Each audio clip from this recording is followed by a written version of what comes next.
Rob Gronkowski is now a Buccaneer after being traded along with a 7th round pick in exchange for a 4th round pick.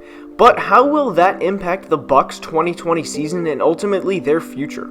We're going to discuss every possibility in today's video, but before we get started, make sure to like the video and subscribe to the channel as all support is very much appreciated. Now let's begin. Rob Gronkowski is a 3-time champion, a 4-time first-team All-Pro, and a 5-time Pro Bowl tight end. He is one of the best ever at his position. But how will he impact the 2020 Bucs? Well, let's take a look at the last 3 seasons of his career before his soft retirement. In those 3 seasons, Gronk wasn't the player we grew accustomed to seeing in the early part of the decade.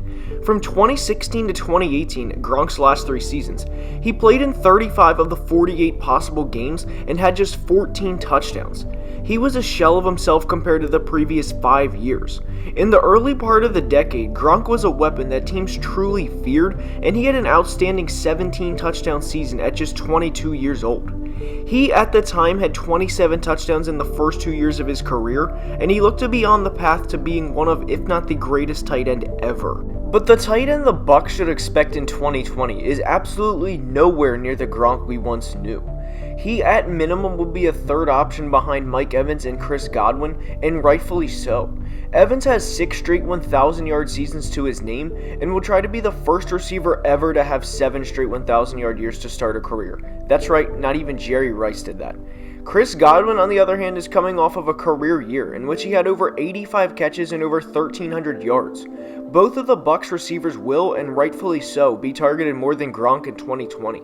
Godwin is just 23 years old and about to hit his prime, while Gronk is coming off of a retirement season at age 31. There's no question who quarterbacks would rather throw to going forward, and that's no disrespect to Gronk. It's just obvious QBs would rather throw to an in-prime receiver than a question mark at tight end.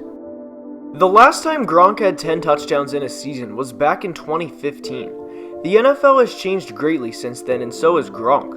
He broke his forearm in 2012, and to most people that was an injury that just occurred. People weren't thinking this would cause more injuries down the road because broken bones more often than not are freak injuries. But in 2013 when he tore his ACL, this started to signal to the end of the Gronk we knew. He had great seasons in 14 and 15, but after that it seemed like he couldn't stay healthy. He had a solid 2017 season where he had over 1,000 yards, but that was after a season in which he missed games for a hamstring injury, a pulmonary contusion, and a herniated disc. In 2018, despite playing in 13 of the 16 games, he certainly wasn't anywhere close to himself, as he had just 3 touchdowns on the year, which was the lowest total in his career. As we know now, Gronk retired after the Super Bowl win over the Rams, and he said after this, quote, "I was not in a good place mentally and I didn't like it. I was losing that joy in life. Physically, I could do it, but mentally and desire-wise, it just wasn't there," end quote. Obviously, we know now Gronk has the desire to play again, otherwise he wouldn't have came out of retirement. But to expect him to be a great tight end and compete with Zach Ertz and Travis Kelce and George Kittle in 2020 just isn't a reality. Could Gronk come in and catch 40 passes and 7 to 8 touchdowns this year? Yes, without a doubt. But to expect him to even come close to 1,100 yards and 13 touchdowns is just a dream. And for the Bucs, Super Bowl chances while we're on the Bucs as a team, I don't think they'll get to the Super Bowl, and it has nothing to do with the addition of Rob. The Bucs in 2019 gave up the 4th most points in the league, behind only the Dolphins, the Panthers, and the Giants, who are all selecting in the top 7 picks. They have the Saints and Falcons in their division, and this without a doubt will be Brady's toughest decision he's ever faced. Personally, I don't think the Bucs will be able to get the 12 or 13 wins required to be a top seed, and I don't think Brady will be able to lead them for a 7th title. He showed signs of regression last year, and there's absolutely no denying that. The film and the numbers speak for themselves.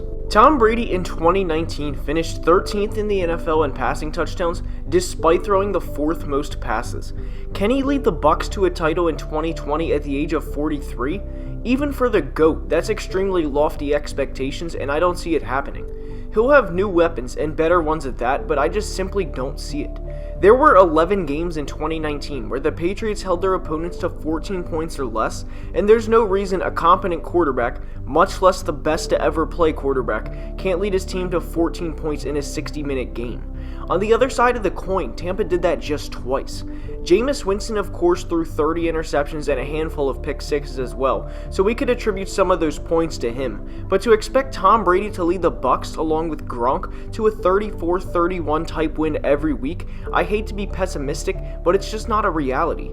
As of now, when we look at the Bucs schedule and who they play in 2020, there aren't a lot of easy circle on the calendar wins. They play the Saints, Packers, Vikings, and Chiefs at home, and those are all teams who went to the postseason last year. For 2020, the Bucs are going to have to step up defensively in order to make the offensive acquisitions look like they paid off. They can't give up 449 points in 2020, expect them to be the first team to ever host a home Super Bowl. As of now, I don't think they'll get even close to the Super Bowl, as it would more than likely require Brady going on the road 3 times in the postseason just to get there, and at 43 years old, to me, is not feasible. His completion percentage dropped a full 5% from age 41 to 42, and he threw for 300 less yards, while throwing the ball 50 more times in 2019 than he did in 2018.